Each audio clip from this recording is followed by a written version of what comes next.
Hello friend, welcome to my YouTube channel that is Teacher Education. Today I am going to discuss with you one of the important topic that is a chi-square, which is also known as non-parametric test. Now, what is the chi-square? Why do we use it? What does it shows? How do we calculate and interpret it? When would we use it? First type of question will be answered today. आज हम ये जानने की कोशिश करेंगे chi square क्यों use करते हैं, किस समय यूज करते हैं, कहाँ कहाँ पे यूज करते हैं, ये सब आज की वीडियो में आपको जानकारी मिलेगी। तो शुरू करते हैं आज का video. Data collected and data predicted. कभी भी कोई भी हम सैंपल करते हैं तो हमारे मन में दो सवाल होते हैं। जैसे मैंने एक किसी स्कूल में गया, अगर कोऑर्डिनेशन स्कूल है, means coordination school means coordinate school है, मतलब बॉयज एंड गर्ल्स है, तो हम सैंपल डाटा कलेक्ट करते जाते वक्त क्या ख्याल आता है कि उस स्कूल में 50% बॉयज होगा और 50% गर्ल्स होगा। लेकिन जब हम डाटा कलेक्शन के लिए पहले तो हम ये सोचते हैं कि वहाँ पे 50% बॉयज होगा 50%, लेकिन जब डाटा कलेक्टेड करने के टाइम में क्या होता है, कभी 50% से ज्यादा बॉयज हो जाता है या गर्ल्स ज्यादा हो जाता है या कम हो जाता है। तो ये सब जो प्रॉब्लम होता है उसे ही हम काई स्क्वायर में सॉल्व करने की कोशिश करेंगे। तो काई स्क्वायर में बेसिकली क्या होता है कि हम लोग दो टाइप का हाइपोथेसिस लेते हैं, नल हाइपोथेसिस, और नल हाइपोथेसिस अगर प्रूव करना पाए तो वो क्या हो जाएगा, अल्टरनेटिव हाइपोथेसिस हो जाएगा। तो जब भी हम कोई चीज एजम्पशन करते हैं तो हम 50-50 में बेस करते हैं। जैसे हम आपको एक हम बोलचाल की भाषा में भी क्या होता है, कभी कभी हम किसी से पूछते हैं इसके बारे में तुम जानते हो, तो बोलेगा मैं श्योर नहीं हूँ लेकिन 50-50 चांस है। तो हम जब भी कोई चीज शुरू करते हैं किससे शुरू करते हैं, 50-50। वही 50-50 क्या है, नल हाइपोथेसिस है। तो नल हाइपोथेसिस अगर एक्सेप्ट होता है या रिजेक्ट होता है, तो अगर एक्सेप्ट या रिजेक्ट कंडीशन में वो कहाँ चला जाता है, अल्टरनेटिव हाइपोथेसिस में चला जाता है। तो आज हम सबसे पहले definition of chi-square test. The chi-square test is important test among the several tests of significance developed by the statistician. Chi-square test was known by the Karl Pearson. It is a non-parametric test because it is free from the NPC curve distribution, assumption, model and nominal scale and no need to any population parameter. तो काई square test को क्या बोलते हैं, काई square test जो test होता है वो नॉन पैरामेट्रिक है। नॉन पैरामेट्रिक मतलब क्या है, वो an free from the distribution होता है। फ्री फ्रॉम द डिस्ट्रीब्यूशन मतलब क्या हो गया, उसका लेज एजम्पशन होगा। अगर लेज एजम्पशन मतलब क्या हो, जब भी किसको प्रीफेर करेगा, नोमिनल स्केल मतलब कैटेगरी वाइज वो प्रीफेर करेगा, कैटेगरी में करेगा, और वो पॉपुलेशन पैरामीटर को भी फुलफिल नहीं करता है। To determine the association between the qualitative variable is statistically significant, researchers must conduct the test of significance is called the chi-square test.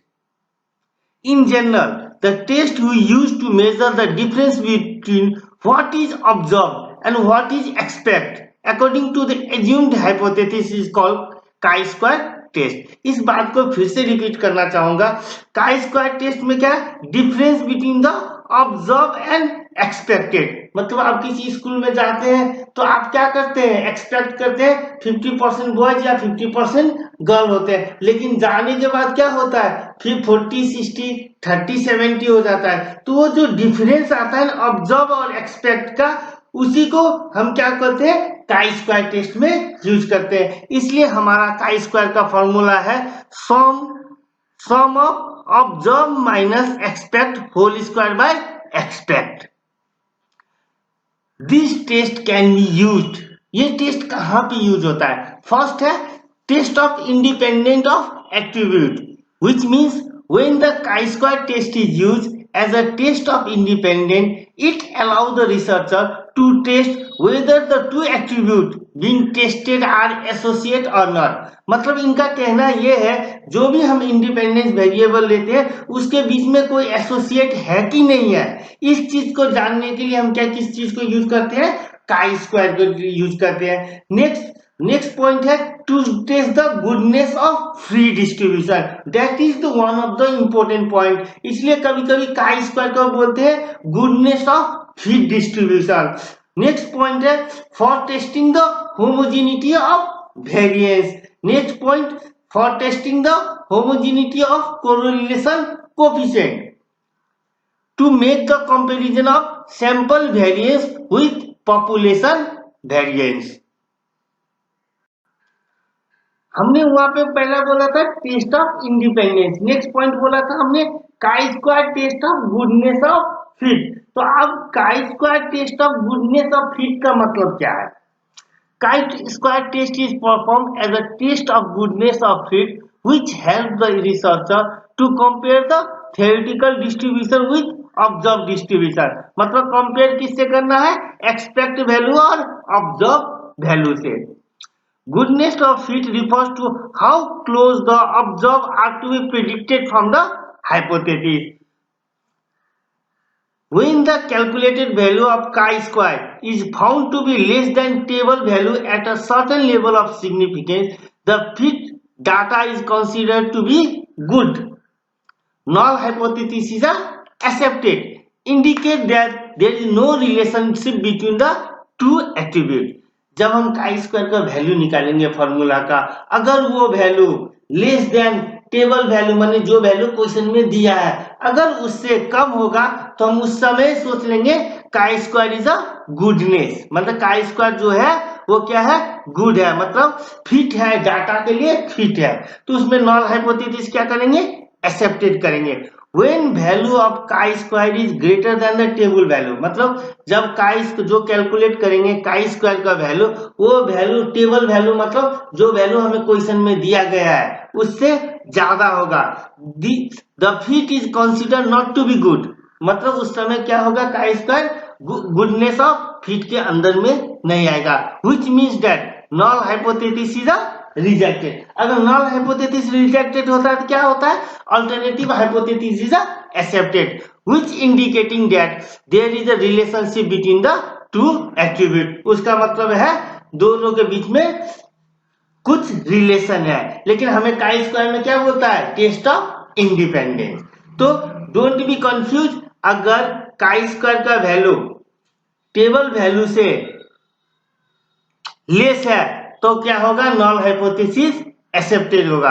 When chi square value is greater than the table value तो non hypothesis क्या होगा, rejected होगा। जब less होगा तो वो क्या होगा, गुडनेस ऑफ फिट के अंदर आएगा। जब मोर होगा तो वो गुडनेस ऑफ फिट के अंदर नहीं आएगा।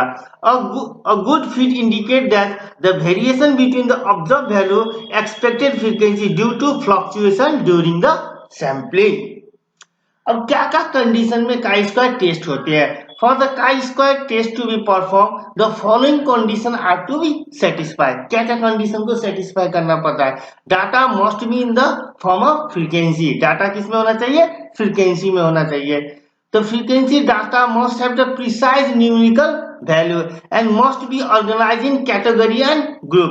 मतलब फ्रीक्वेंसी डाटा क्या होगा, न्यूमेरिकल वैल्यू में होना चाहिए और कैटेगरी होना चाहिए। कैटेगरी मींस नॉमिनल स्केल को स्केल के अंदर होना चाहिए, क्योंकि नॉमिनल स्केल में क्या होता है, डाटा को कैटेगराइज करते हैं और ग्रुप करते हैं।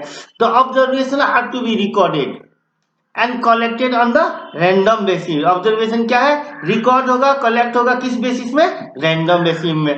The item in the sample should be all be independent. जो भी आइटम उसके अंदर में होगा वो क्या होगा, इंडिपेंडेंट, क्योंकि इसका क्राइटेरिया है क्या है, टेस्ट ऑफ इंडिपेंडेंट।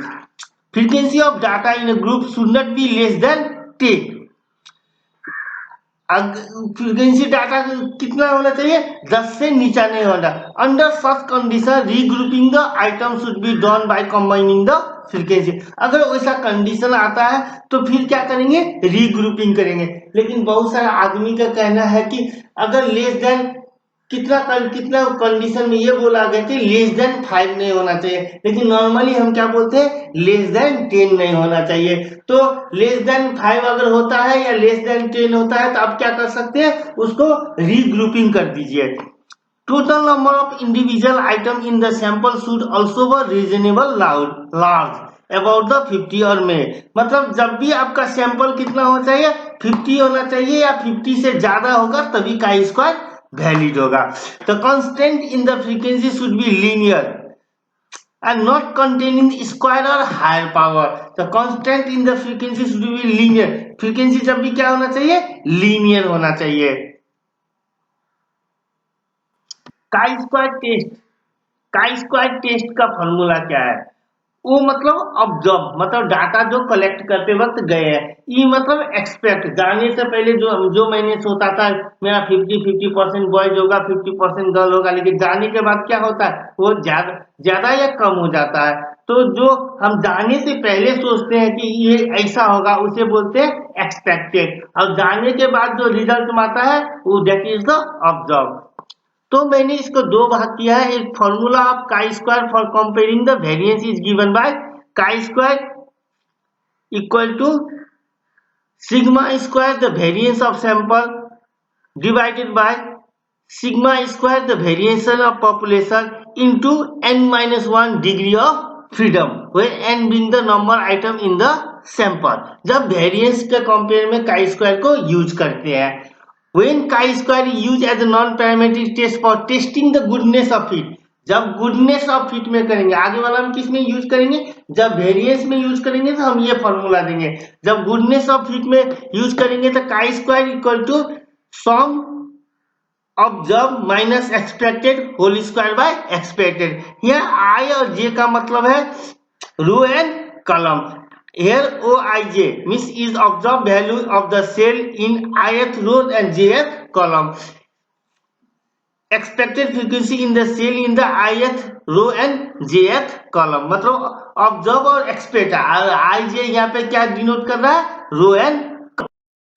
अब काई स्क्वायर टेस्ट कहाँ पे यूज करते हैं, this test most commonly use by the researcher to determine the difference between the category of variable in a population.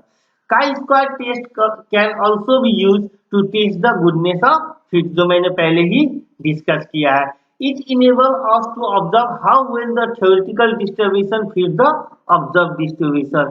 It also works as the test of independence। It enables the researcher to determine if attributes of population are associated or not। Independent of two criteria of classification of qualitative variable. क्यों qualitative है, क्योंकि chi square descriptive statics में आता है। Note, chi square test doesn't prove the hypothesis is correct. ये आपको याद करना पड़ेगा, काई स्क्वायर टेस्ट कभी नहीं कहता है कि आपका हाइपोथेसिस करेक्ट है, ये कभी भी प्रूफ नहीं करता है कि हाइपोथेसिस आपका करेक्ट है। It evaluate to what extent the data and hypothesis have good fit, मतलब ये सिर्फ इतना बताए कहां तक आपका सोचने का और डाटा कलेक्ट का डिफरेंस में कितना फिट बैठता है, मतलब आपने जो सोचा था वो कितना % तक सही था। अब हम किसी चीज के बारे में सोचते हैं ना, तो हम 50-50 लेते हैं या 40-60 लेते हैं, वो कितना % तक मेरा सोच जो था उस चीज के प्रति सही था, सिर्फ ये डिसाइड करता है। Limitation of chi square test, chi-square testing doesn't provide any insight into the degree of difference between the respondent category, meaning that researchers are not able to tell which statistics is greater or less than other।